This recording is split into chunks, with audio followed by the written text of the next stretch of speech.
buenas tardes, les damos la más cordial bienvenida al lanzamiento del programa ECO Guías de Práctica Clínica en INS El Salvador. A continuación, damos paso al doctor Alberto Pleites, jefe de la Unidad de Gobernanza y Gestión del Conocimiento del INS, quien nos brindará las palabras de bienvenida. Doctor, el espacio es suyo. Bienvenidos. Desde la Jefatura de Gobernanza y Gestión del Conocimiento al Instituto Nacional de Salud, sean bienvenidos. A lo largo de la historia, los científicos siempre han sido pioneros de investigación y de conocimiento científico. Han desafiado límites y expandiendo toda la comprensión del mundo. Y sobre todo, la comprensión de cada país que se tiene que hacer. Desde el Instituto Nacional de Salud, esto ha sido una prioridad.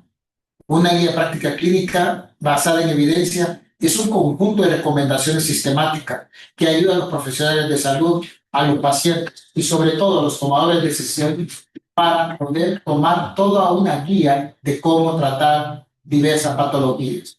Le damos la bienvenida para que puedan ustedes ser partícipes y sobre todo enriquecer sus conocimientos y llevarlos a las prácticas en cada lugar donde ustedes trabajan acerca de las temáticas que se van a estar desarrollando a lo largo de todos los teleecos de la guía de práctica clínica. Sean bienvenidos.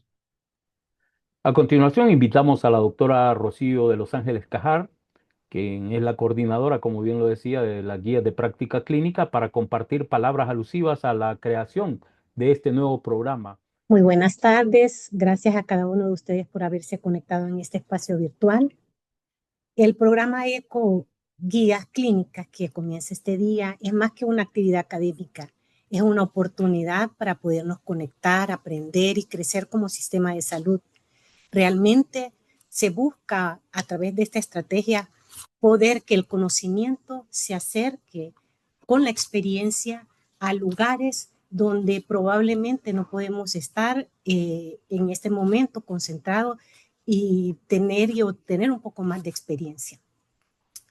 En este espacio, las guías de práctica clínica se convierten en un aspecto fundamental, un rol indispensable para la atención más segura, más efectiva, pero sobre todo con mayor calidez para la atención en los pacientes. El Instituto Nacional de Salud ha adoptado la metodología GRADE como un estándar internacional que garantiza que las guías clínicas se basen en la evidencia y que esta evidencia pueda generar en nosotros recomendaciones que sean confiables y son recomendaciones que se pueden adaptar a la realidad del sistema de salud. El Instituto Nacional de Salud ha iniciado la generación de guías de práctica clínica a partir del año 2020. Desde entonces se han generado 11 documentos nombrados guías de práctica clínica en diversas temáticas fundamentales, en temáticas de interés para la salud del país. Además de esto, se ha generado un documento relacionado para los pacientes específicamente. Esto ha requerido la participación aproximadamente en el transcurso de este tiempo de 195 profesionales del sistema de salud. Estos incluyen a profesionales relacionados específicamente con cada uno de los temas que se han abordado aquí, la participación de pacientes. Esto ha hecho que esta relación, interacción se haga un poquito más activa, que el paciente pueda formar parte de las decisiones de estas intervenciones en salud. También han participado asociaciones médicas y también universidades que involucran el país. Esto también ha requerido el fortalecimiento en temas específicos para las capacidades de desarrollar este tipo de documentos relacionados como las revisiones sistemáticas, metodología GRADE, que es la metodología que ha adaptado desde el marco internacional en el Instituto de Salud. Es así como este día, pues iniciamos este programa que sin duda tiene el objetivo de poder llegar a cada uno de los equipos de salud. Les invitamos a que este espacio sea un espacio que pueda generar esa confianza para que cada uno de ustedes pues puedan compartir, ¿verdad? También sus preguntas y su experiencia a través de este. Muchísimas gracias. Muchísimas gracias a usted, doctora Cajar. Y en este momento escucharemos las palabras de inauguración a cargo de la doctora Xóchitl Sandoval, nuestra directora del Instituto Nacional de Salud. Doctora Sandoval. Muy bien, muy buenas tardes, estimados colegas, compañeros del Sistema Nacional de Salud, equipo técnico y participantes. Con gran entusiasmo este día y también con convicción, damos hoy un paso fundamental en la salud pública del país al inaugurar el nuevo programa de guías de práctica clínica a través del proyecto ECO. Este esfuerzo representa un paso trascendental en el sistema de salud, pues no se limita únicamente a la difusión de las guías como ya lo hemos estado haciendo, sino que promueve su implementación rigurosa y contextualizada, adaptada a la realidad nacional. De esta manera garantizamos que las decisiones clínicas tengan respaldo por la mejor evidencia científica disponible y al mismo tiempo respondan a las necesidades concretas de nuestra población. El programa contempla un abordaje integral de diferentes temáticas en salud, fomentando la actualización continua, el trabajo colaborativo entre equipos interdisciplinarios y fortaleciendo las competencias del personal de salud. Su propósito también es claro: elevar la calidad de atención en todos los niveles del sistema. Y esto es trascendental para nosotros en un contexto en el que el programa complementa ya, el proyecto ECO complementa ya 18 programas creados por este Super Hub ECOINS El Salvador, a través de los cuales se ha actualizado el conocimiento en distintas temáticas a más de 79,000 profesionales de salud desde el año 2020 a la fecha. Inauguramos entonces este programa de teleeco, abordaje de la obesidad con base en la evidencia, aplicación de las guías de práctica clínica actual. Este es solo un punto de partida de una serie de espacios que vamos a ir desarrollando de aprendizaje y de práctica que estoy segura van a marcar la diferencia en el quehacer de nuestros profesionales. Agradecemos la coordinación metodológica del doctor Luis Enrique Fuentes y la licenciada Carla Patricia Mengíbar, la evaluación de proyectos a cargo del doctor César Mateo Gavidia y la coordinación y seguimiento constante con la alta calidad que hace su trabajo la doctora Rocío Cajar, quienes hacen posible que este esfuerzo tenga solidez técnica, continuidad y resultados muy viables. Con estas palabras, yo declaro inaugurado el programa de guías de práctica clínica y doy la bienvenida a nuestra colega que está en la mesa de discusión. Tengan todos muy buenas tardes y les suplico atención a quienes van a hablar ahora. Muchísimas gracias, doctora Sandoval. Ahora cedemos la palabra al coordinador del Super Hub ECO-INS El Salvador, al doctor Luis Enrique Fuentes. Adelante, doctor Fuentes. Gracias, licenciado Parada. Es un verdadero honor y muy satisfactorio estar compartiendo este día con ustedes la inauguración de un nuevo programa que es parte del Super Hub ECOINS El Salvador. Es importante además mencionar que este esfuerzo, que tiene ya casi 5 años, está difundido a nivel mundial y nosotros somos parte de él como el Super Hub número 33 a nivel mundial. Eso significa que el esfuerzo de formación profesional y, por supuesto, con asesoría especializada, ha dado muy buenos resultados. Tenemos ya listo, y esto es importante que ustedes lo sepan, un estudio de impacto que han realizado nuestros investigadores acá en el Instituto Nacional de Salud, que da a conocer cuáles son los resultados que posteriormente van a ser en campo, acerca de todo este esfuerzo que se ha hecho con formación continua y especializada de diferentes temas en los diferentes programas. Así que sean bienvenidos y bienvenidas a este nuevo programa de guías clínicas que, no dudo, va a ser de gran utilidad para mejorar la calidad de atención hacia nuestros pacientes. Dejo con ustedes a la doctora Rocío de Los Ángeles Cajar, quien es la referente de este programa, para que pueda iniciar la presentación de nuestra especialista y, por supuesto, moderar la teleclínica de este día. Gracias, doctora Cajar, por estar con nosotros y por este esfuerzo. Adelante. Gracias, doctor Fuentes. Bueno, pues el objetivo es poder llevar este día. Uno de los temas que se han abordado dentro del desarrollo de las guías de práctica clínica es el tema de obesidad, el tema que nos trae esta tarde aquí. Lleva por nombre abordaje de la obesidad con base a la evidencia, aplicación de guías de práctica clínica en la actualidad. Este tema estará a cargo de la doctora María Alejandra Lechuga Lacayo. Ella es médico internista y endocrinóloga y fue parte también del equipo desarrollador de esta guía. También le quiero extender un cordial saludo a cada uno de los miembros del equipo desarrollador de guías que veo que también están conectados esta tarde con nosotros. Adelante, doctora. Tengan todos muy buenas tardes. Pues vamos a empezar a ver el tema de esta tarde, el abordaje de la obesidad con base a la evidencia. Para que podamos ir hilvanando el manejo de la obesidad en base a la evidencia, vamos a presentar un caso clínico. Es un caso de la vida real. Carlos, de 39 años, con antecedentes de exceso de peso desde la adolescencia. Él intentó bajar con dietas hipocalóricas en algún momento, se le pusieron análogos del LP1, pero por miedo a los efectos adversos, pues no los tomó. No practica ningún tipo de ejercicio, ni tampoco ningún tipo de dieta. No tiene antecedentes, al menos al momento que llegó a consultar, de enfermedades crónico-degenerativas, y en esta ocasión decidió consultar porque ya refería una dificultad respiratoria, ya tenía limitaciones en la vida diaria y dolor articular rotuliano bilateral. Cuando se presentó en atención primaria, tenía un índice de masa corporal de 45, una circunferencia de cintura de 145 y un ratio cintura-cadera de 1.56. Para empezar a hablar sobre obesidad y su tratamiento, debemos de saber definir obesidad.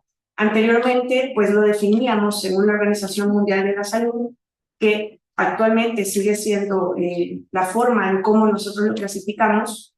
Sin embargo, han habido estudios que no podemos clasificar a todos los pacientes solamente con un índice de masa corporal.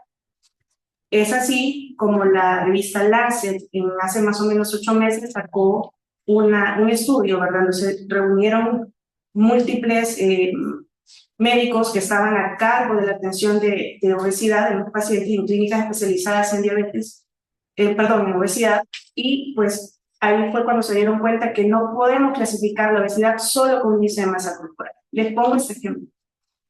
En la primera figura tenemos un jugador de fútbol americano. Sabemos que ellos desarrollan una buena masa muscular. Vemos su índice de masa corporal de 32, su circunferencia de cintura de 81 y su índice de cintura-cadera de 0.8. Pero para ese momento, clasificándolo según la Organización Mundial de la Salud, tenemos a una obesidad grado o clase 1. ¿Qué hicieron los endocrinólogos que pues se desarrollaron en esta revista de Lancet? Pues no podían clasificarlo como obesidad, puesto que no tenía ninguna enfermedad relacionada o alguna condición relacionada con obesidad. No es así, por ejemplo, el paciente que tenemos más a la derecha, la paciente de 33 de índice de masa corporal con una circunferencia de cintura de 97, un índice cintura-cadera de 0.9, pero este paciente ya tiene una prediabetes. Ya hay una condición asociada a la obesidad. Entonces, Lancet lanzó este tipo de categoría como obesidad preclínica, porque todavía no tenemos una comorbilidad ya avanzada que nos permite dar un tratamiento para que este paciente no llegue a una comorbilidad más complicada. En este caso, en la última figura, tenemos a un paciente con índice de masa corporal de 35, con una circunferencia de la cintura de 101 y un índice de cintura-cadera de 1.2. A este paciente anteriormente lo hubiéramos clasificado como una obesidad grado 2, pero si vemos la nueva clasificación, esta ya se torna una obesidad clínica. Ya tenemos que la comorbilidad llamada obesidad le presentó un estadio o una enfermedad cardíaca, que en este caso sería una falla cardíaca y pues obviamente ya relacionada a la obesidad. También yo he dicho que este año pues ha sido como el que más he investigado sobre obesidad. De hecho, también los endocrinólogos clínicos americanos han desarrollado también en base a esta nueva clasificación de obesidad que ya fue adoptada por la CDC, pero hace falta que pues, sean adoptadas por la OMS, etcétera, que sabemos que hay múltiples comorbilidades que nos pueden llevar a una obesidad como tal. Entonces, ellos investigaron qué causas podrían causarnos, valga la redundancia, una obesidad. Hay cuestiones genéticas, hay cuestiones psicosociales, de ambiente, iatrogénicas o comorbilidades que nos pueden llevar a la obesidad. Y es ahí donde nosotros debemos de tratar a la obesidad, a la subclínica, a la obesidad preclínica, para evitar que esta obesidad nos llegue a producir algún tipo de complicación relacionada a la obesidad.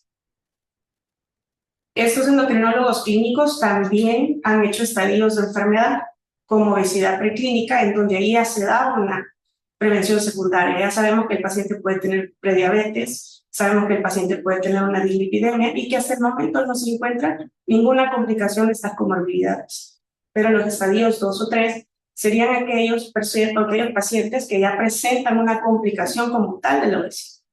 Y es aquí donde depende la importancia del manejo de la obesidad, para no llegar a tener una obesidad clínica que nos condicione comorbilidades en el paciente. Siguiendo con nuestro caso, pues el paciente tenía una presión arterial de 150/90, una frecuencia cardíaca de 130 latidos por minuto, frecuencia respiratoria de 20, una saturación de 98, en sedestación. Cuando ya lo empezamos a examinar en decúbito dorsal, su saturación llegó hasta 88. En cuello vimos acantosis nigricans, ecrocordones. En la circunferencia del cuello le encontramos 50 centímetros, tenía bradicardia sinusal. No había ninguna anormalidad a nivel del soplo, prótesis. Los pulmones estaban clínicamente limpios. Al abdomen, pues sí, se evidenció un abundante panículo adiposo, una presencia de estrías púrpura, perímetro abdominal de 145. Y en las extremidades, pues vimos un lipedema bilateral, pero no había presencia de úlcera. Entonces, este paciente, con todos estos datos que tenemos, podemos clasificarlo ya en una obesidad EOS-2 o en una obesidad clínica, puesto que tenemos hipertensión, puesto que tenemos la presencia de acantosis nigricans que nos hace pensar en una resistencia a la insulina. Y lo más importante del caso, lo que refería al momento, él era una limitación en su vida diaria. Entonces, había que investigar más sobre si estábamos en el punto de que era un paciente que tenía alguna apnea obstructiva del sueño. Entonces sacamos el índice Stop-Bang y pues nos dio 7 puntos, que era altamente sugestivo a un SARS. Entonces teníamos un paciente con múltiples comorbilidades que pues todas han sido causa de su exceso de peso. En los exámenes de laboratorio, pues un hemograma un tanto inocente. En la química le encontrábamos una diglicemia de 121, una creatinina ligeramente alta, una dislipidemia con un LDL de 156, unas TGO y TGP altas que podría hacernos pensar que probablemente el paciente tenga hígado graso y una hemoglobina glicada de 6.1%. Entonces, ¿cómo iniciaríamos el manejo con este paciente? Le damos no solo cirugía bariátrica o nos vamos a los fármacos. Es por eso de aquí donde nace la importancia de guías clínicas basadas en evidencia científica. Porque si solo nos vamos a tratar a este paciente con cirugía bariátrica de un solo, probablemente las comorbilidades, si no están bien tratadas, podrían desencadenar pues cosas que nosotros no quisiéramos. Por ejemplo, que se someta a cirugía y que tengan una complicación como insuficiencia respiratoria. Por lo tanto, ¿qué nos dice la evidencia al respecto? Aquí tenemos pues ya nuestras guías de práctica clínica informadas en evidencia para el abordaje de la obesidad en adultos, las cuales salieron en mayo del año pasado. Y pues, antes de continuar o de seguir con el manejo de las guías, quiero que centremos la atención también que no solamente es un índice de masa corporal, no solamente es venir y decir, mire, tiene esta comorbilidad, sino que hay que saber todo lo que lo llevó a este paciente a tener ese grado de obesidad. Entonces, Carlos refería que comía los 3 tiempos de comida, que sentía saciedad por 2 horas en cada comida, además de ingesta excesiva de carbohidratos. Todos los días él decía que comía pan pan dulce, ¿verdad? Y que a veces guardaba chocobananos en su refrigeradora y siempre pasé por algún tipo de antojo ocasional. Duerme más o menos de 4 horas diarias, le cuesta conciliar el sueño. Hace 2 años, pues terminó con su pareja y eso lo ha llevado a una mayor ganancia de peso y no practica ningún tipo de ejercicio. Por el cansancio que siente, él refería que a todos lados iba con su vehículo. Entonces, la guía nos refleja el manejo que puede ser tanto farmacológico como no farmacológico. Empezando en el tratamiento farmacológico, nace la primera recomendación. Se recomienda una terapia nutricional personalizada, hipocalórica, equilibrada para el tratamiento de pacientes con obesidad. Acá evaluamos varios tipos de dieta, evaluamos desde la dieta cetogénica, evaluamos desde la dieta mediterránea, pues las que tienen mayor calidad de evidencia, estamos hablando de las hipocalóricas, y la que le recomendaríamos a nuestro paciente, puesto con todas las morbilidades que tiene, la idea sería la dieta mediterránea. Sin embargo, recordemos que la dieta mediterránea lleva mucho que ver con ácidos grasos omega 3, por ejemplo, salmón, atún fresco, nos lleva a comer frutos secos. Entonces, quieras o no, eso es un tanto caro de conseguir, apegado a nuestra relación social, a nuestro grupo social. Entonces, por eso desarrollamos también guías de buena práctica, bueno, puntos de buena práctica clínica. La prescripción de la terapia nutricional la debemos de adaptar de forma flexible, de acuerdo con la genética individual, el funcionamiento del metabolismo, la profesión, las posibilidades económicas, actividad física y procedencia y las costumbres del paciente. O sea, si el paciente no es alguien a quien le gusta, por ejemplo, el salmón o el pescado, no vamos a obligarle a Carlos, ¿verdad?, que solo me consume ese tipo de comida porque le va a ayudar a su hígado graso, sino que tenemos que enfocarnos y centrarnos en decisiones consensuadas junto con el paciente. Es por eso que como grupo desarrollador y como grupo temático hicimos esta reunión, ¿verdad?, con el panel de expertos y expusimos esta necesidad de nuestra población. Otra recomendación es que se recomienda el tratamiento combinado con plan alimentario, actividad física, educación al paciente e intervenciones psicológicas grupales o individuales para el tratamiento inicial de pacientes adultos con obesidad. Está demostrado científicamente que si abordamos la obesidad desde un punto psicológico, pues también van a tener mejores resultados lo que esperado de pérdida de peso. Y si el paciente se siente acompañado, ya sea con un psicólogo o con un grupo de apoyo, pues obviamente los resultados serán mejores.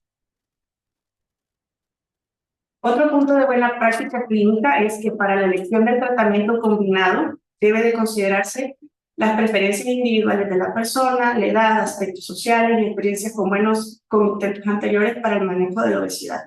Recordemos, Carlos, ya había tenido un manejo con dietas hipocalóricas que no había conseguido bajar de peso. Entonces hay que intentar ver qué fue lo que pasó, hay que intentar volverle a explicar, ¿verdad?, que el hecho de que sean hipocalóricas no solamente se restringe a comer cosas dulces, sino que también se restringe a comer grasas poliinsaturadas, a comer, por ejemplo, exceso de carbohidratos. Por lo tanto, a veces las personas pueden decir, no, si es que yo no como nada, yo como bien poquito o no como dulces, pero hay calorías muchas veces que nosotros no contamos. Entonces, la mejor manera es volver a explicar al paciente si ya tuvo un fracaso con una dieta anterior y acoplarnos a la mejor dieta que podamos tener para el paciente.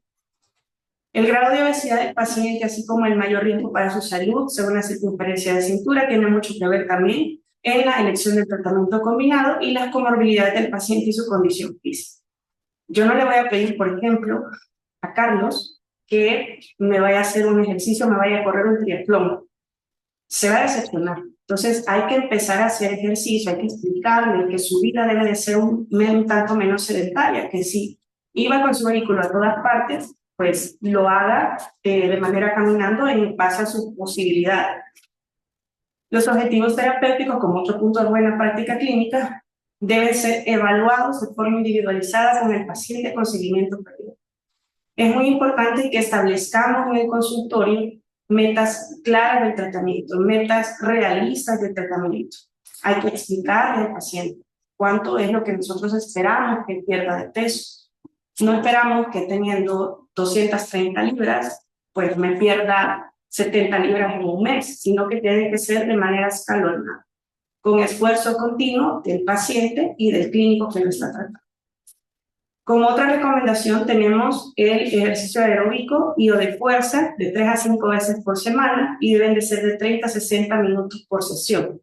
Para el tratamiento de pacientes adultos con obesidad, cuya prescripción debe ser realizado por un profesional capacitado con evaluación previa de su condición. Ahí es cuando tomamos también herramientas de un grupo multidisciplinario en el manejo de la obesidad. Un médico del deporte nos podría asesorar a Carlos para que no haya una sobrecarga de las rodillas que ya las tiene afectadas por el exceso de peso.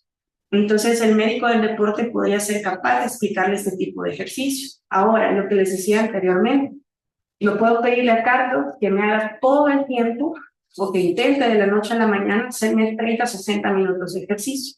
Porque lo que va a pasar es que Carlos se va a deprimir porque no va a poder realizarlo. Si establecemos metas claras de que la primera semana hizo 10 minutos, la segunda semana hizo 15 minutos, esos pequeños pasos, con esos aumentos paulatinos, van a lograr que el paciente tenga mejor adherencia al ejercicio. Por lo tanto, siempre hay que recalcar que es muy importante ser lo menos sedentario posible, pero que en base a sus posibilidades, que siempre intente pasitos chiquitos. Como punto de buena práctica clínica en esta recomendación, la puesta en práctica del ejercicio físico de los pacientes con obesidad debe ser individualizada considerando sus comorbilidades y debe realizarla de forma progresiva hasta alcanzar una meta mayor o igual a 150 minutos por semana. Lo que les decía, no puedo hacer correr a Carlos un triatlón. Necesito primero que empiece a caminar, a ser más activo, hasta que ya tenga, digamos, como un motivación, ¿verdad?, diaria de ejercicio y que se sienta menos cansado cada día al hacerlo. Esa ya sería una motivación para entrar, por ejemplo, a un gimnasio o hacer ejercicio que contenga mayor resistencia. Otro punto de buena práctica clínica es que todos los pacientes con obesidad deben de recibir tratamiento por parte de un equipo interdisciplinario con competencias en el manejo de la patología. De acuerdo con la disponibilidad, los pacientes pueden ser atendidos en consultorios de manejo integral de la obesidad del Ministerio de Salud o de cualquier entidad del Sistema Nacional de Salud. El equipo que debería de abordar de mejor manera la obesidad debe ser conformado por lo menos por nutricionista, nutriólogo, de ser posible, por lo menos un internista o endocrinólogo, debe de haber un cirujano, debe de haber un médico del deporte, psicólogo o psiquiatra, que todos ellos me van a ayudar a estar desglosando el por qué el paciente me llegó a una obesidad. Porque si no tratamos del punto inicial, ya sea que fue por cuestión de mala alimentación, sedentarismo, o si es un paciente, por ejemplo, que tiene un trastorno de depresión o un trastorno de ansiedad, que tiene como refugio, por decirlo así, la búsqueda de comida, si no tratamos esto, pues vamos a fracasar en el tratamiento. Por lo tanto, siempre debe ser manejado por el equipo multidisciplinario. Ahora bien, vamos con el tratamiento farmacológico. Les quería traer este estudio que fue hecho en el 2022, en donde en una clínica de obesidad que contó por más o menos un año o año y medio, donde estudiaron a todos los pacientes que llegaron a consultar en su clínica. Ahí pues se reunieron alrededor de 500 pacientes, fue un estudio de casos y controles y se dieron cuenta que si fenotipificaban la obesidad era mejor el tratamiento y era mejor la sostenibilidad de la pérdida del peso. Entonces se clasificaron en 4 fenotipos como hambre emocional, cerebro hambriento, intestino hambriento o de metabolismo lento. La fenotipificación, para hacerlo un poquito más entendible, pues la saciación la vamos a preguntar al paciente como cuánta comida puede comer hasta sentir plenitud. O sea, pueda que un paciente nos diga, no, es que yo me lleno con poquito, o no, quizás mi plato es el doble. Entonces, si vemos ese problema de la saciación, ese es el punto o el fenotipo de la obesidad. O sea, este paciente me está comiendo más porque muy probablemente me tenga un intestino hambriento. En cuanto a la saciedad, ¿cuánto tiempo dura sin sentir hambre? Ese es otro fenotipo que lo podríamos asociar, por ejemplo, con cerebro hambriento, o bien lo podríamos relacionar con intestino hambriento. Y también, dependiendo de esta fenotipificación, podríamos dar, en este caso, análogos de GLP-1, o podríamos dar también fentermina topiramato. Hay pacientes, por ejemplo, que dependen de la fenotipificación en el gasto energético. Entonces vemos la magnitud de intensidad de la actividad física o del tiempo sentado. Que el paciente, por ejemplo, me diga, no, es que yo hago ejercicio, pero a pesar de hacer ejercicio y hacer dieta, no bajo peso. Entonces vemos que estos podrían tener un metabolismo lento. Y en este estudio que les estaba mostrando, pues a estos lo que les dieron fue la fentermina topiramato. En cuanto al comer emocional, digamos, se le detectó un episodio, o se le detectó que eran pacientes ansiosos, pacientes deprimidos, que tenían conductas alimentarias. Entonces se trataron con fármacos para ansiedad y depresión, y con eso pues se mantuvo un buen control de su obesidad. ¿Cuál es la eficacia y seguridad del tratamiento farmacológico para pacientes adultos con obesidad? Nos corresponde ya a la quinta recomendación de nuestra guía de práctica clínica. Se sugiere que en pacientes adultos con obesidad que están en tratamiento combinado con plan alimentario, actividad física, educación e intervenciones psicológicas, adicionar el tratamiento farmacológico adyuvante de forma individualizada. O sea, le dijimos a Carlos que tenía que tener dieta y ejercicio de manera innegociable, pero a la vez podemos utilizar fármacos, ¿verdad?, que nos puedan ayudar a perder peso de una forma segura y más rápida. Como punto de buena práctica clínica, en un consenso, pues se dictó que el tratamiento farmacológico en pacientes con obesidad debe ser individualizado previa la evaluación del equipo interdisciplinario para que el médico, a través de una prescripción razonada, decida el tipo de medicamento y el tiempo de uso de este, promoviendo las decisiones compartidas con los pacientes en las que se tomen en cuenta los valores, metas, preocupaciones de este para su tratamiento, contribuyendo a que pueda aprender más de su afección. Entonces a Carlos le dijimos que teníamos que utilizar medicamentos y que lo debemos elegir en base a las características que lo llevaron al exceso de peso. Sabemos que es un paciente que come digamos, varias veces al día, porque solamente 2 horas se mantiene satisfecho, y que tiene mucha ingesta de carbohidratos. ¿Qué más nos dice la evidencia? Para el tratamiento de los pacientes adultos con obesidad, los profesionales de salud deben de evaluar las comorbilidades, los potenciales beneficios y limitaciones del uso de estos medicamentos, incluyendo el mecanismo de acción, interacciones medicamentosas, los efectos secundarios, requisitos de seguimiento y el posible impacto en su motivación de bajar de peso. Otro punto de buena práctica es que es importante realizar el seguimiento del cumplimiento del tratamiento y sus efectos en los pacientes a través de citas clínicas. Acá pues también del artículo de los endocrinólogos clínicos nos dan esas recomendaciones o este tipo de algoritmo de cómo saber, cómo decidir qué tipo de medicamento le vamos a dar a nuestro paciente. Recordemos a Carlos, traigamos la mención. Paciente que se le detectó hipertensión, paciente que muy probablemente tiene hígado graso, paciente que ya tiene prediabetes, paciente que pues sí tenemos que hubo una cierta creatinina un tanto alta y la osteoartritis que podemos deducir que tiene el paciente. ¿Qué nos dice los endocrinólogos clínicos? Que el manejo o el medicamento de primer escoge son los análogos de GLP-1, porque si reunimos todo lo que tiene Carlos, tiene muchas comorbilidades cardiometabólicas. Por lo tanto, elegimos un análogo de GLP-1 que sería como el que mejor podría tener, y esto va a ayudar a reducir estas comorbilidades. Acá les traigo un estudio de Müller en donde compararon todos los tipos de tratamiento, tanto farmacológicos como no farmacológicos, de la obesidad. Pues vemos en azul dieta y ejercicio, que si bien es cierto me reduce en unos 6 meses el peso corporal, pero no es un tratamiento sostenido. Otros fármacos, como el análogos de GLP-1, fentanilo, topiramato, todos tienen evidencia que son seguros, que son eficaces y que pueden reducirnos un peso y que todos más o menos se han estudiado alrededor de 12 meses en cuanto a eficacia y seguridad. Pero miremos qué interesante con la cirugía bariátrica. Vemos que en un periodo de 12 meses es el que más pierde peso, y es el peso que se pierde de manera más sostenida. Entonces, ahí es donde nosotros estamos en la encrucijada. Bueno, entonces Carlos, con sus comorbilidades, ¿qué hacemos? ¿Hacemos el solo la cirugía bariátrica o le damos medicamento?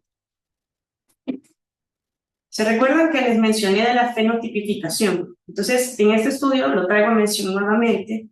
Si vemos en la figura A, vemos los pacientes, ¿verdad?, que lograron la pérdida de peso y el tiempo que se dio, la pérdida de peso que se dio en 12 meses. Aquellos que fueron fenotipificados tuvieron una mejor adherencia al tratamiento y tuvieron una mejor pérdida de peso y más sostenible. De igual manera, aquellos fenotipados fueron los que lograron tener esa pérdida de peso por más tiempo. Es decir, probablemente un fármaco no le sirva a un paciente porque tiene intestino hambriento, la fentermina topiramato probablemente no me haga mayor consideración de la pérdida de peso, pero un análogo de G-electrotron sí. Entonces ahí es cuando es tan importante fenotipificar al paciente. Siguiendo con nuestro caso, pues con Carlos, como ya les mencioné, se acordó dieta y ejercicio, que era de manera innegociable. Se refirió a paciente a nutrición, psicología, cardiología, neumología, puesto que ya tenemos una complicación sospechada como la apnea obstructiva del sueño, y por su artrosis nos referimos hacia medicina del deporte. Con Carlos, pues todos sus miedos se los tratamos de dejar atrás. Le explicamos lo bueno que sería utilizar análogos de GLP-1, los aceptó, le dimos semaglutide, y además por la hipertensión que fue detectada en el consultorio, se iniciaron los antagonistas de receptor de aldosterona y beta bloqueadores. Establecimos metas realistas de la pérdida de peso esperada. Se habló que por sus comorbilidades antes de la cirugía bariátrica debía de perder peso para que su procedimiento fuera más seguro y así reducir aún más sus morbilidades. Y se dejó en control de 3 meses. Ahora, no es que a Carlos no le toque la cirugía bariátrica. Tenemos recomendaciones, tenemos evidencia que nos dicen a quienes sí debemos de hacerle cirugía bariátrica. Como recomendación 6 tenemos, se recomienda la cirugía bariátrica para los pacientes adultos con obesidad previa evaluación con un equipo multidisciplinario a través de un proceso estructurado. O sea, Carlos lo mandamos al psicólogo porque él mismo nos refería que tenía un trastorno de ansiedad y depresión después de la ruptura con su pareja. La recomendación 7, la cirugía bariátrica en pacientes adultos con obesidad se debe realizar si se cumplen los siguientes criterios: un índice de masa corporal igual o mayor a 35, o un índice de masa corporal entre 30 y 34.9 con enfermedades metabólicas. Si lo vemos de desde la clasificación que les mencioné al inicio, pues obviamente Carlos entraría en la necesidad, ¿verdad?, de una cirugía bariátrica por las comorbilidades. Como consenso de expertos, como punto de buena práctica clínica, el equipo interdisciplinario de salud debe valorar previamente en los pacientes con obesidad los tratamientos no farmacológicos y farmacológicos con el objetivo que mejore la condición de salud previa al acto quirúrgico. Considerando que mejore la condición de salud previa al acto quirúrgico, considerando una pérdida de peso de al menos 10% del exceso de peso y los cambios de conducta en su estilo de vida. Es lo que le mandamos a Carlos. Váyame a hacer dieta, váyame a hacer ejercicio, porque necesito que cambie el chip de la mala alimentación que he tenido. Si no, muy probablemente después de la cirugía bariátrica puede haber una reganancia de peso importante que nos bote todo el trabajo. Entonces sí necesitamos ese equipo multidisciplinario que nos ayude a combatir el hecho de la obesidad en Carlos para que sea un buen tratamiento. Los pacientes que van a ser sometidos a cirugía bariátrica deben de cumplir el proceso para obtener el aval de los especialistas que se consideren necesarios y convenientes directamente relacionados con el manejo de la evaluación inicial por el área de nutriología, nutrición, medicina interna y psicología. Además de realizar un seguimiento postoperatorio individualizado a los pacientes que incluye el control dietético, revisión de deficiencias nutricionales, acompañamiento de las intervenciones psicológicas, de actividad física y de medicamentos recomendados de forma individualizada. Entonces recordemos que la cirugía bariátrica, entre más, digamos, cruenta es, por decirlo así, se presentan mayores deficiencias nutricionales. Por ejemplo, el bypass gástrico muy probablemente me vaya a dar una mala absorción de vitaminas liposolubles. Y este paciente, si no lo tenemos en un control con un nutricionista o un nutriólogo, pues puede presentar algún tipo de desnutrición. Cerrando nuestro caso, vemos a Carlos un poco más delgado. Carlos perdió con el tratamiento farmacológico como no farmacológico alrededor del 15% de su peso inicial, o sea que sí le puso desde mucho de su esfuerzo, y lo decidimos programar para un bypass gástrico. Al año del procedimiento, Carlos revirtió su hipertensión arterial, su prediabetes, el hígado graso y mejoró su artrosis bilateral. Aquí es donde recalco esto. El manejo de la obesidad no es solo reducir un peso, es devolver esperanza, salud y calidad de vida. Cada intervención que podamos hacer en los pacientes puede transformar su futuro. Y para mí pues ha sido un gusto, que les dejo acá mi correo de contacto ante cualquier duda que quieran revisar también. Y pues en este código QR pueden escanearlo para tener mejor acceso a las guías de práctica clínica que hemos desarrollado como INS. Gracias. Muchas gracias, doctora Lechuga, por su valioso aporte. Sin duda, pues herramientas claras para el abordaje de la obesidad. Tengo aquí conectados 238 profesionales. Imagino que en alguno de estos lugares donde están conectados, pues están como equipo. La están viendo desde Cojutepeque, San Vicente, bueno, Texacuango, Santa Ana, Panchimalco, y tengo aquí al momento unas preguntas. Dice aquí: buenas tardes, doctora Lechuga, ¿cómo integrar mejor la evidencia científica en la práctica clínica y en la toma de decisiones en salud? Pues yo creo que es muy importante, antes que nada, tener una guía que nos permita tomar un mejor manejo o una mejor decisión del paciente. Recordemos que, ¿qué hubiera pasado con Carlos si solo lo hubiéramos metido a una cirugía bariátrica? Muy probablemente Carlos hubiera tenido una complicación, insuficiencia respiratoria, pudo haber tenido alguna sepsis. Entonces, si ya tenemos guías que hay una evidencia científica que nos dice, espérense, tal vez tengamos que reducir peso antes de la cirugía bariátrica, se van a reducir las comorbilidades del paciente. Ahí es la importancia de tener como tal una guía, ¿verdad? Como para que nos guíen cómo hacer el tratamiento. Aquí le leo otra pregunta. Dice: muchas gracias, doctora Lechuga, excelente presentación. La guía de práctica clínica enfatiza la nutrición personalizada, el ejercicio y la intervención psicológica como tratamiento inicial no farmacológico. ¿Qué estrategias prácticas recomienda para que los equipos de primer nivel puedan implementar este abordaje combinado?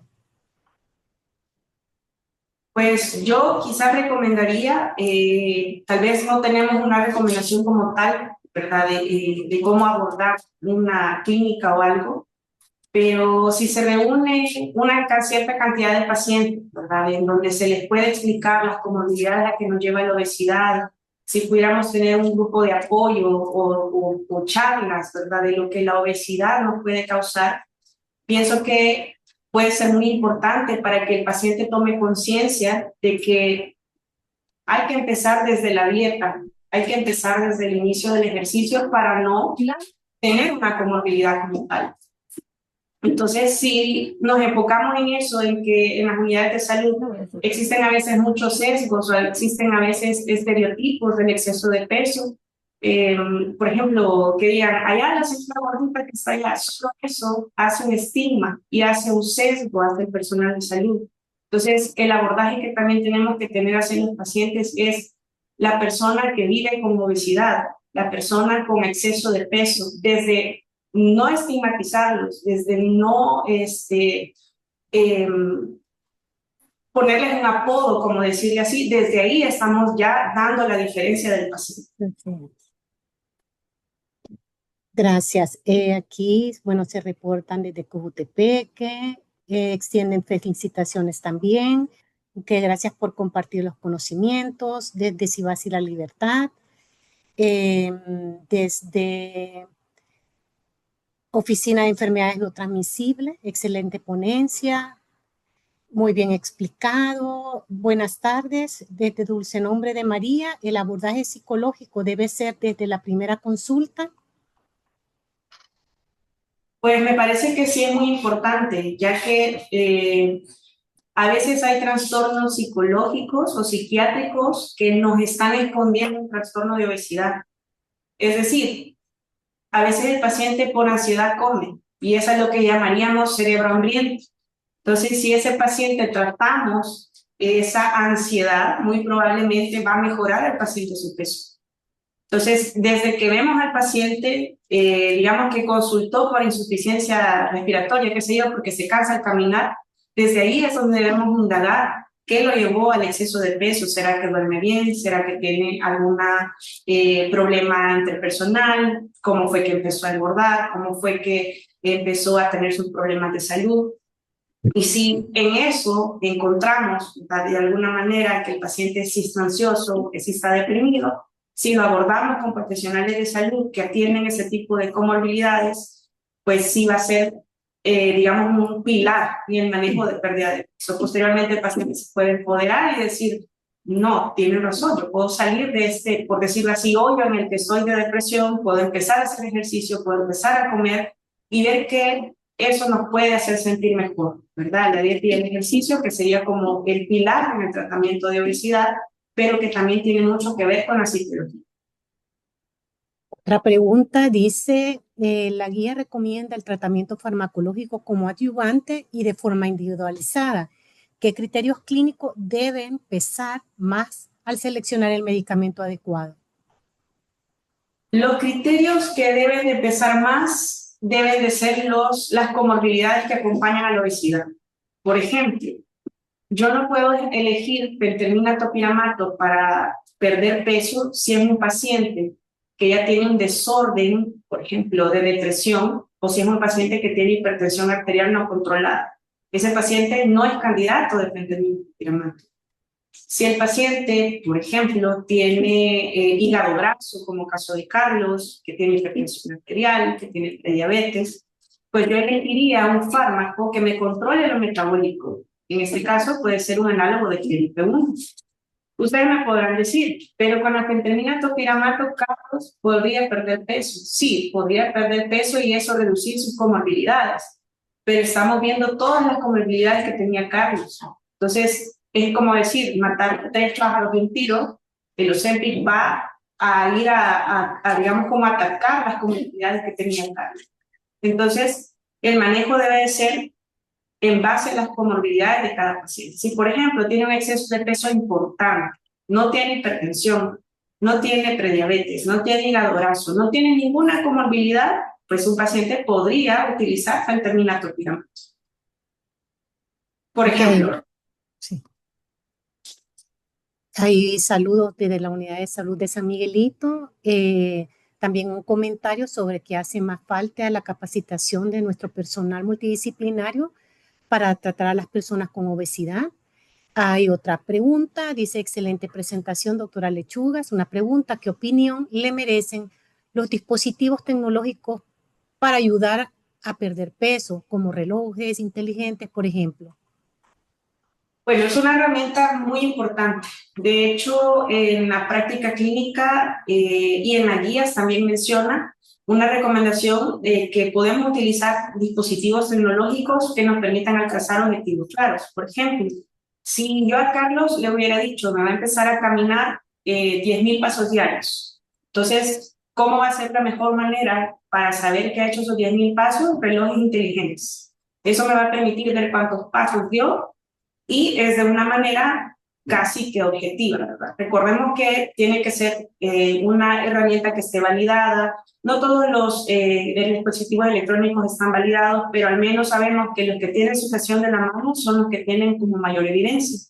Además, hay aplicaciones en donde se puede registrar también la comida o las cantidades de comida que comemos. Entonces, como parte de la guía, también tenemos una recomendación de utilizar dispositivos que nos ayuden a controlar el peso. Bien, hay un comentario, bueno, hay varias, desde diferentes partes del país, resaltan muy importante poder implementar este tipo de estrategias en el primer nivel de atención. Desde San Vicente, interesante ponencia para tratar de hacer una conciencia en nuestros pacientes que deben de tener mucha fuerza de voluntad. Cibasi, el equipo de Cibasi Centro, excelente ponencia, en términos generales, pues muy clara la presentación y sobre todo pues de mucha ayuda para los niveles locales donde pues al día a día atienden este tipo de pacientes. Creo que con esto terminaríamos la lectura de las preguntas. Doctor Fuentes. Gracias, doctora Cajar, doctora Lechuga. Definitivamente una ponencia muy buena, con información de veras útil, como decía al principio, para mejorar la calidad de nuestros pacientes. Y en este caso específico, para todas aquellas personas que puedan tener esta situación de obesidad. Se lo agradecemos, espero que no sea la única vez que nos acompañe en este nuevo programa de guía de práctica clínica. Por supuesto, agradecerle también a la doctora Cajar por su disponibilidad para crear este nuevo programa. Y por supuesto, a todos los que nos han acompañado como participantes, ha sido una participación muy buena, más de 200 puntos de conexión y no dudo que en estos puntos de conexión haya más gente conectada.